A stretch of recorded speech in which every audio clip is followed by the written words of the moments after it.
Come on. Come on. Come on.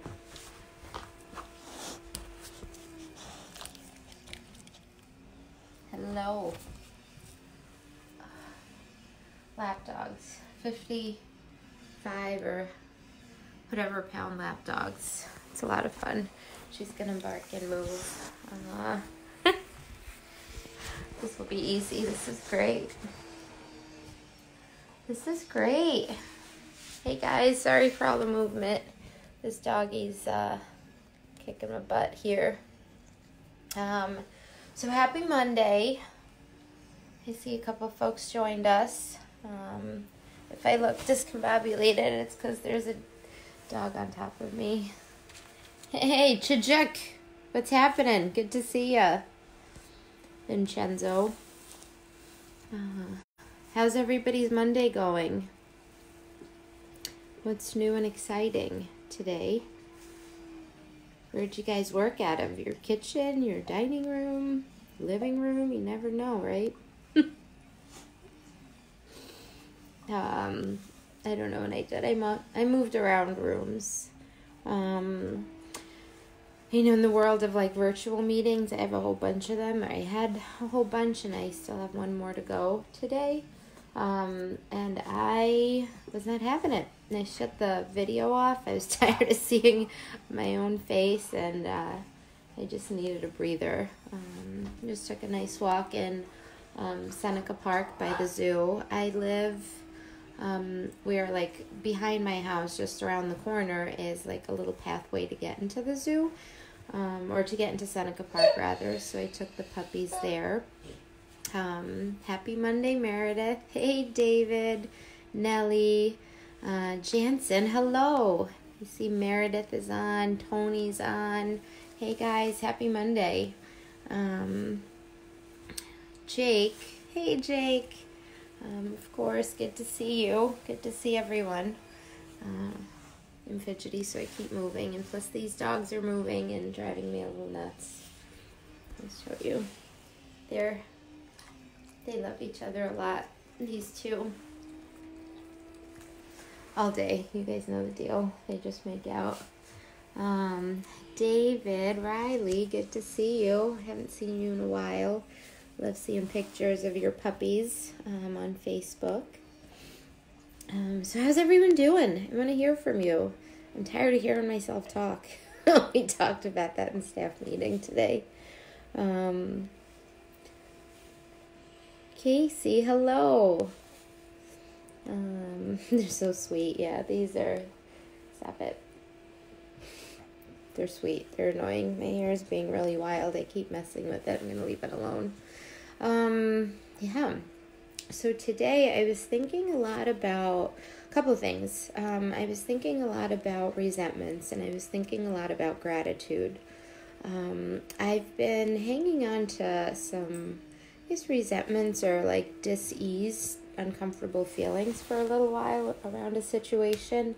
And it's been just causing some distress, you know, like emotional or mental, or spending time thinking about it where it's just not, it's not that important, you know, in the grand scheme of things. These little, like, itty-bitty resentments or itty-bitty misconceptions that bring up insecurities and bring up all these negative feelings are just taking away for me and for my energy, you know. And I was thinking, how do we combat resentments? How do we let go of some of that anger, some of that, whether it's pain, anxiety, stress? You know, and when I think about resentments, I think about, I guess the best way for me to describe resentments is when I think about a situation or see a person and I just go, oof. To me, that's a resentment. It doesn't have to be anything super big or small, you know. Just a quick shout out, Terry, Brian, Karen. Thanks for joining, guys. Good to see you. So we're talking about gratitude and resentments. And I know Brian's meditation was on gratitude, and it was much, much needed.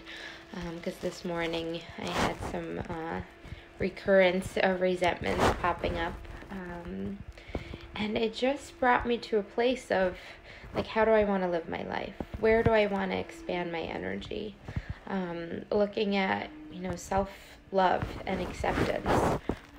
Not just accepting the situation or the person, but accepting myself, accepting my humanness, accepting my insecurities around situations, accepting that maybe it's not about me. Maybe it's none of my business, right? I see Meredith is having a better day today than the last few days, have an opportunity to do some side work for extra money, and my husband, whose current job will be ending at the end of May, has an interview on Zoom scheduled for Friday. That's to feel good and hopeful and grateful about. Isn't that amazing? It's so interesting how the universe just provides and things just unfold exactly as they should. And when I was thinking about the idea of resentments and other people I know that harbor resentments, I think about the amount of pain they must be walking around with, the situation I'm resentful at, right? I think about those, not poor people, not sympathy, more like empathy, and just thinking about how much their heart must hurt.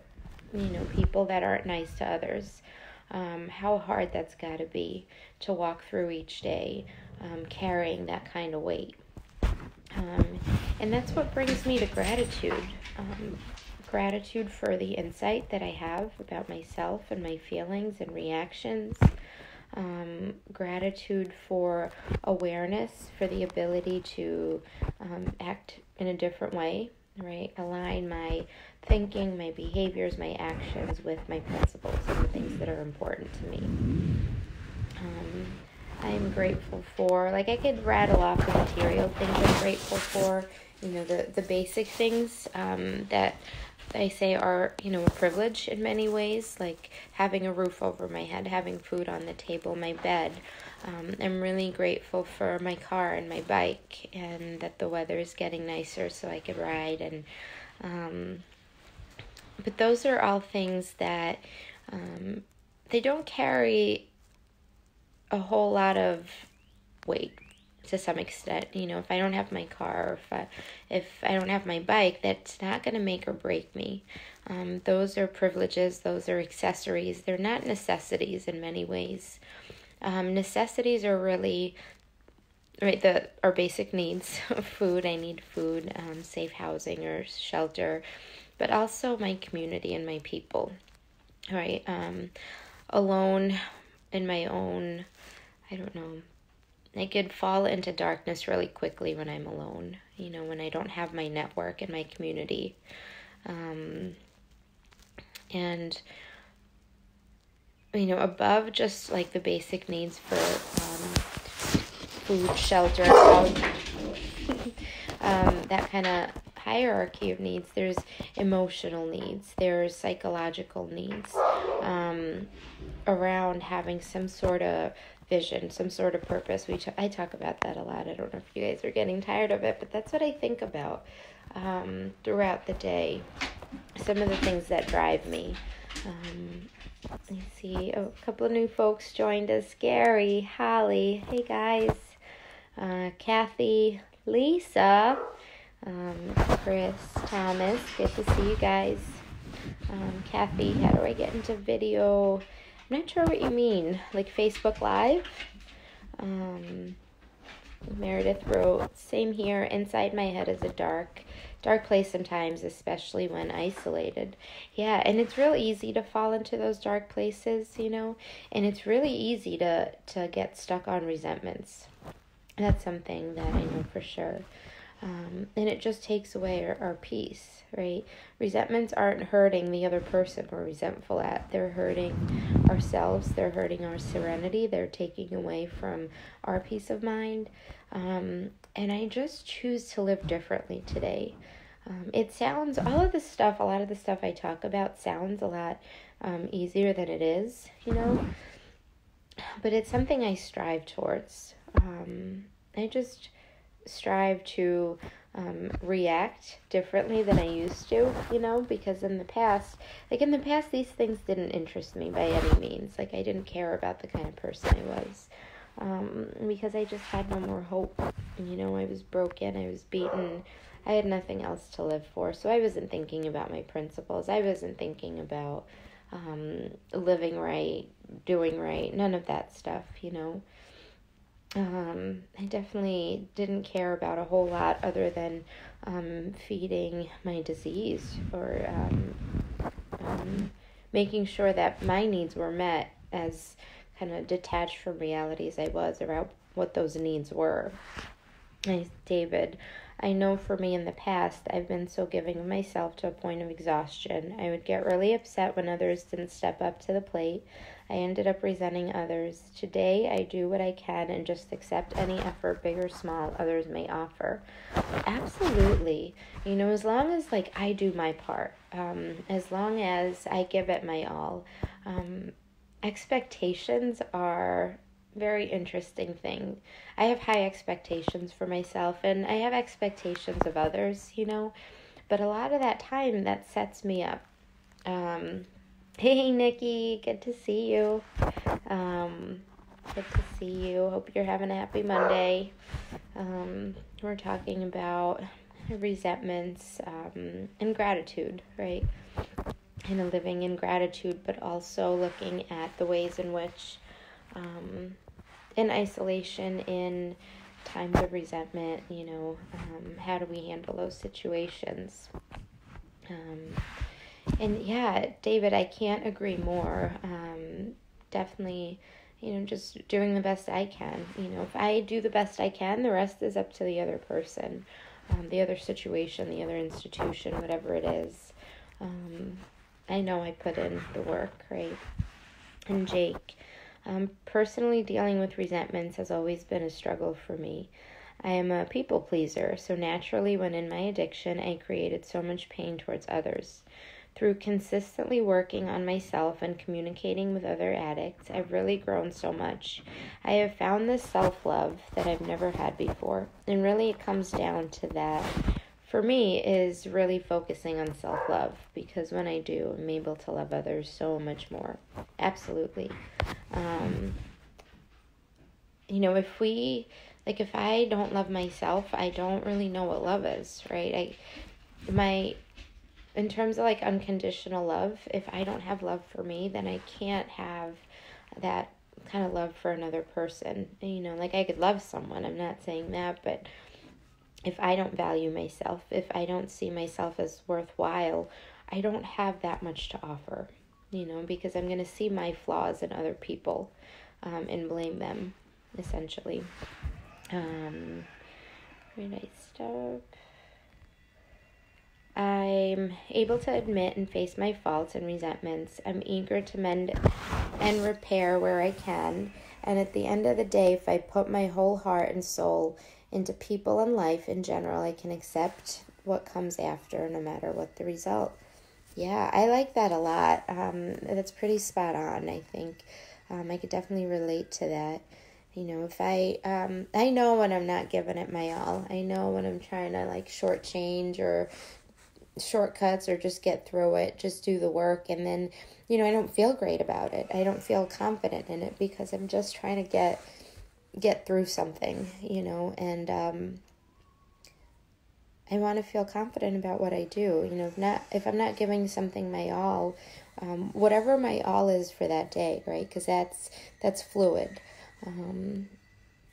Then I'm left with feelings of less than, and I don't really like those feelings. And I want to be able to do my best. Meredith, yes, high expectations are good for ourselves to a point. I like that, to a point, but can easily become detrimental as well. Absolutely. Because there's high expectations, there's realistic expectations, which may be different, right? There's a lot of different ways in which there's self-sabotage too, these expectations that these standards that may be unrealistic, not because you can't, but just because that's not where you are today or in that moment. Brian, we use this quote in meditation on Friday. Only love with no thought of return can soften the point of suffering. We meditated on love that day. Ooh, I have to go back and watch that. I absolutely love that. That is spot on. Only love with no thought of return can soften the point of suffering. That's really wonderful. Thank you for sharing that, Brian. I'm going to go back and watch Friday's meditation. In times I had such high expectation for myself. I would expect the same in others, to only be let down. I've learned to let that go. Yeah, absolutely. I've been thinking a lot about, I shared the meditation, or it's like podcast meditation, Sarah Blondell, I'm not sure if I'm saying that right, and she has a meditation. You could like YouTube it. It's on SoundCloud. It's on Insight Timer, and she is absolutely incredible. She's got one that's She Let Go. That's the name of the meditation, and it was just, I keep playing it over and over in my mind, just letting go, letting it all go. The good, the bad, the stressful, the not stressful, and just being, right? Because all of that takes away from the present moment. I see some new faces. Scott. I see Bob. Hi, Bob. Danny, Mike. Danny, you're not late. You're right on time. You're exactly where you're supposed to be. I love it. That's really great. So, yeah. I had another thought, but it kind of left me around resentments. I lose my train of thought a lot, guys. Well, maybe if it was meant to be, it'll be. But I guess, like, thinking about that, I'm safe. And I sometimes have to remind myself, I'm safe exactly where I am, right? Physically, emotionally. If any of you can relate, having had a history of trauma or different things, sometimes situations make me feel unsafe. Seemingly, safe situations, which is all about perception, right? We talked about seemingly yesterday. So my perception of situations or my emotions is that they're unsafe. And being able to ground myself, to utilize gratitude lists or different tools, just different skills of like grounding and taking a break and calling a friend and meditation. And I'm new to meditation. So I just do the little guided meditations, 5 minutes, 7 minutes, something like that. I always thought meditation was a practice that I couldn't incorporate in my life, that I just couldn't sit still, I couldn't quiet my mind. But it's not really about that. The ones I've started listening to are guided, so they take you through the meditation, and they're short, and it's been helpful. It wasn't like awesome from the first one I did, but it continues to get better as I'm able to bring my focus back to the present moment.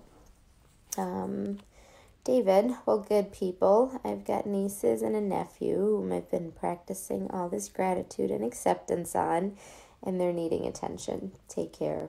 David, good to see you. Glad you joined. Definitely see you soon. Nieces and nephews are fun. Holly, me either, and now I cannot live without it. I meditate multiple times a day. That's awesome. That's really good. I'm working up to that. Not quite there yet. And so I mentioned one of my best friends, Pat, who passed away in 2017. Before he died, he was doing this kind of internship program at the Rochester Zen Center, where he lived, and he studied like Buddhist teachings and principles, and he meditated. He, along with a couple of others, started the local refuge recovery meetings here. They brought them to Rochester, which is a Buddhist-based approach to recovery. And he was always on me about meditation. So anytime somebody says meditation, I think about Pat. Because back then I had every excuse in the book of why I couldn't meditate and this, that, and the other thing. So now I think about him. especially today, because today would have been his 36th birthday. Ironically, it's 420. That always makes me laugh. You guys know Pat and his personality. It's just so fitting. He was the absolute best. So I know he's with me. He shows me signs. I see cardinals. I saw a cardinal the other day when I was sort of lost and not sure what to do and had some feelings. I wasn't sure how to process, and I went out in my backyard, and there it was, that cardinal, right there. And yeah, happy birthday, Pat. Patty Cakes. He called me Yana Cakes, and I called him Patty Cakes. Brian, some of the breath work I do in my meditation were taught to me by Pat. You're kidding. I didn't know that. Oh, I love that so much. So much. There's a meditation he used to always do. It's out of the Refuge Recovery book. I'll take a picture of it for you and send it over, Brian. You probably know it. I don't remember it. I was thinking a lot about it today, actually. Yeah. So, Dennis, Chris, welcome, guys. Glad you joined. I'm just kind of wrapping up here with some positive thoughts. I am, the theme's been kind of, not the theme, but I've been talking about grief some, but I'm just so grateful to have had the people that have passed, right? Like Pat. I'm not going to start naming everyone. It'll take a little while, but I'm so grateful to have had the gift of their presence in my life for however long that I did.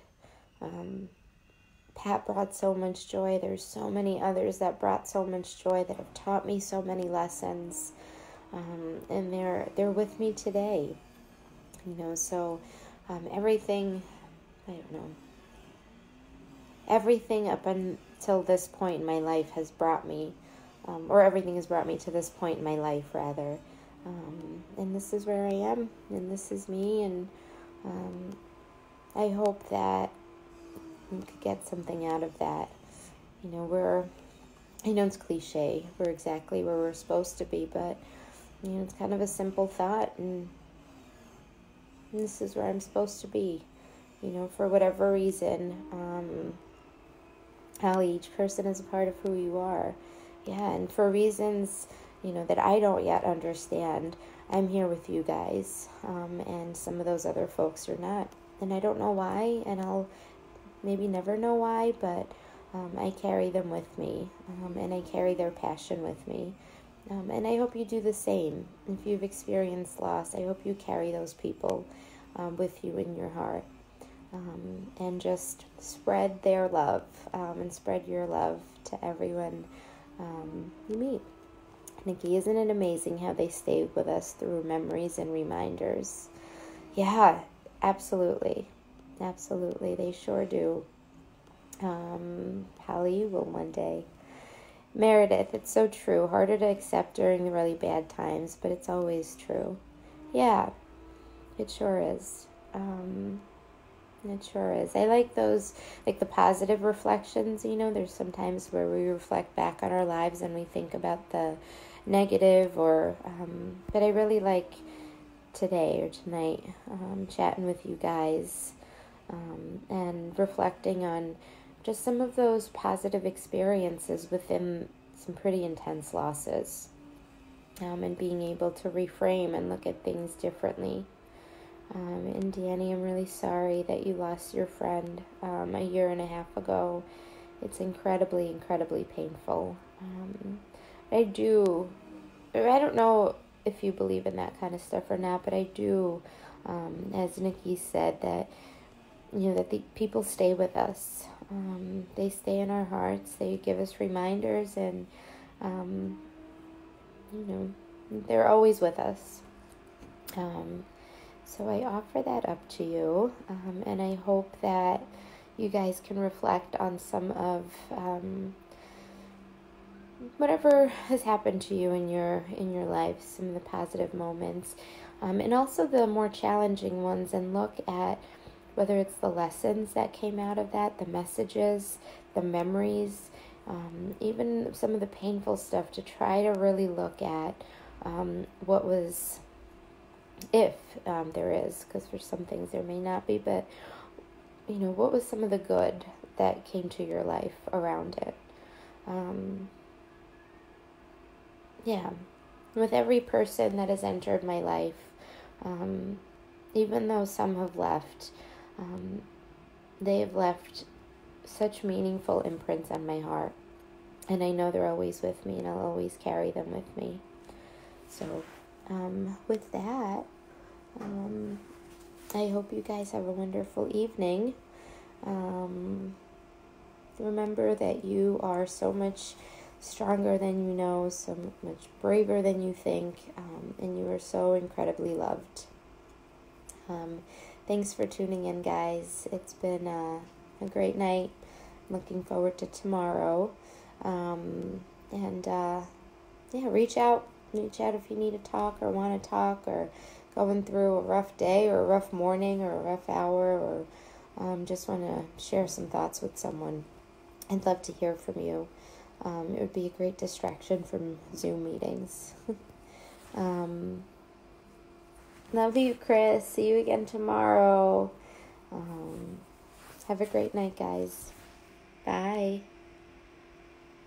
Hi, Shannon. Bye, Shannon.